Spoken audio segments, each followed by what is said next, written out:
গোপনে বিয়ে করে ৪ মাসের অন্তঃসত্ত্বা স্ত্রীকে ফেলে পালিয়ে আসার অভিযোগ উঠেছে দুলাল মিয়া নামে এক যুবকের বিরুদ্ধে। স্বীকৃতি ও আশ্রয়ের দাবিতে ওই নারী স্বামীর বাড়িতে গেলে তাকে দেখেই ঘরে তালা ঝুলিয়ে সব পরিবার উধাও হয়ে যায়। 2 মাস সম্পর্ক করছি, 6 মাস মানে বিয়ে। 6 মাসের মধ্যে আমার কাছে মার ছিল, মানে আসা যাওয়া করতো, কিন্তু আমার ওখানে থাকতো না। ওর বোন জামাই থাকতো, আর বোন জামাইয়ের কাছে থাকতো, ওখান থেকে মানে আমার কাছে আসা যাওয়া করতো। তারপরে আবার ইলেকশনের দিন আমার আগের দিন আমার কাছে গেছে, ইলেকশনের দিন আবার ও দেশে চলে আসবে। একে একে 3 বার আমাকে ঘর থেকে বের করে দিচ্ছে। সঠিক প্যাড আর সঠিক তথ্য দিয়ে এসব সামলে নিব এক হয়ে। Monalisa sanitary napkin. কিন্তু 10 ওভার ভাইয়ারা, গ্রামের ভাইয়ারা মানে আমাকে ঘরে তুলে দেওয়ার জন্য অনেকই করছে। লাস্টে তালা মারিয়েই তারা এখান থেকে চলে গেছে, আমাকে বাইরে রেখে। ইলেকশনের থেকেই আমার কাছ থেকে আসছে, আসার পরে ও আমাকে বলেছে যে 10-12 দিন পর ও ঢাকা যাবে।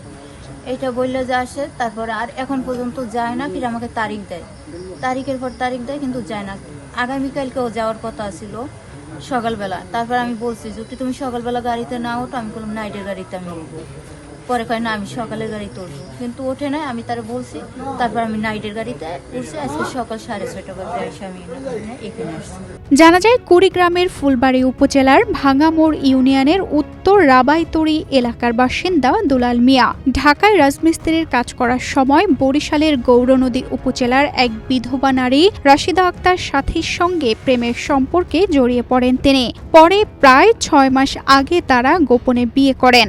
বিয়ের পর থেকে তারা একসঙ্গে বসবাস করে আসছিলেন। বর্তমানে 4 মাসের অন্তঃসত্ত্বা সাথীর অভিযোগ, দুলাল বিভিন্ন সময় তার কাছ থেকে টাকাও নিয়েছেন। আমি তো গর্ভবতী যখন 4 মাস, কারণ ও যদি থাকে আমার সব দিক দিয়ে মানে একটু ভালো হয়। কারণ এখন তো আমি হিসাবে তো সামনে তো কাজও করতে পারবো না, কারণ আমার চলতে তো কষ্ট হয়ে যাবে। সম্প্রতি দুলালের আগের স্ত্রী ও সন্তান থাকার বিষয়টি জানতে পারেন সাথী। প্রায় 1 মাস ধরে দুলালের কোনো খোঁজ না পেয়ে মঙ্গলবার সকালে তিনি ফুলবাড়িতে স্বামীর বাড়িতে আসেন। তাকে দেখে দুলাল মিয়া পালিয়ে যান বলে অভিযোগ করেন তিনি। একই সঙ্গে স্বামীর পরিবারের সদস্যরাও তাকে বাড়িতে প্রবেশ করতে দেননি এবং স্ত্রী হিসেবে স্বীকৃতি দিতে অস্বীকার জানান। মোবাইল থেকেই মানে তার সাথে পরিচয়, তারপরে আমার কাছে ঢাকা গেছে, ঢাকা গিয়ে আমার বিয়ে হয়েছে। বিয়েটা আপনার কি কেমন করি হলো? মানে একবার হুজুর দিয়ে মানে বিয়ে হয়েছে, 6 মাস চলতে আছে। রেজিস্ট্রেন্ট? হ্যাঁ, এটাই 4 মাস চলে, ওইটা হয়েছে। মানে বিয়ে রেজিস্ট্রি হয়েছে? হ্যাঁ, 4 মাস। সেখানে কাবিননামা কত টাকা?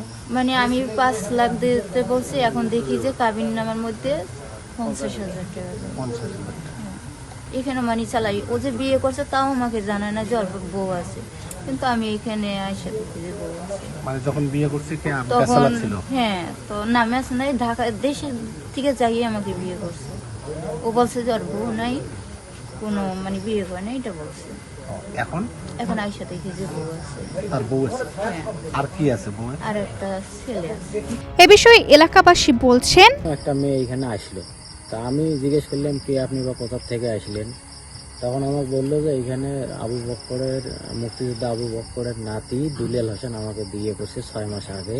মেয়েটা বাড়িতে ঢোকার জন্য আমরা অনেক প্রেশার ক্রিয়েট করছি। করার পরে ওরা মানে মেয়েটাকে একটু ভয়ভীতি দেখে, ঘরের দুটো তালা দিতে গিয়ে ওরা যাই হোক চলে গেছে। এখন আমার সারাদিন এখানে করছে যে একটা মানে সমঝোতার মধ্যে একটা ফয়সালা হয়ে যাক, কিন্তু ওরা সেখানে চাপে নাই বা আসেও নাই বা কোনো রকম ফয়সালা হয় নাই।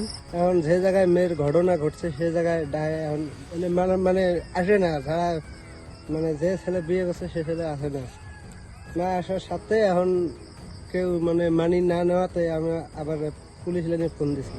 ফুলবাড়ী থানা উপপরিদর্শক ইয়াসিন আলী জানান, অভিযুক্ত দুলাল মিয়াকে বাড়িতে পাওয়া যায়নি। স্থানীয় জনপ্রতিনিধি ও গণ্যমান্য ব্যক্তিদের মাধ্যমে বিষয়টির সমাধানের চেষ্টা চলছে। সমাধান না হলে ভুক্তভোগী নারী আইনগত ব্যবস্থা নিতে পারবেন এবং পুলিশ প্রয়োজনীয় সহায়তা প্রদান করবে। তানজিদা রহমান, ইনায়া, বাংলাদেশ প্রতিদিন।